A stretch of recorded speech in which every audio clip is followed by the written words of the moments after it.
PTI को लड़ने के लिए बल्ला मिल गया। बानी पाकिस्तान तहरीक इंसाफ इंतखाबी मैदान से आउट। पेशावर हाई कोर्ट ने तहरीक इंसाफ की अर्जी पर महफूज फैसला सुना दिया।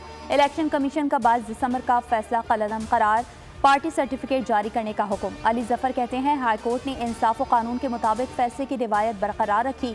चेयरमैन पीटीआई बैरिस्टर गौहर कहते हैं तहरीक इंसाफ कल उम्मीदवारों की फहरिस्त जारी करेगी।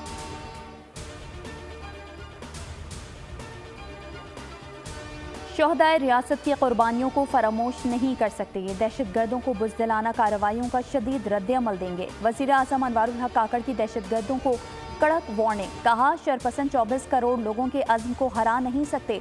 लवाहिकीन की फलाह व बहबूद का हर मुमकिन ख्याल रखने की हिदायत कर दी।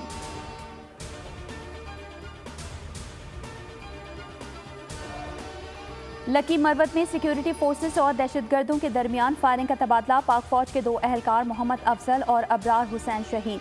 2 दहशतगर्द जहानुम वासर, शनाख्त आफ्ताब मलंग और मसूद शाह के नाम से हुई।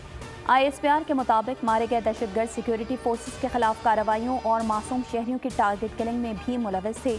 कब्जे से असलहा, गोला बारूद और धमाका खेज मवाद बरामद हुआ।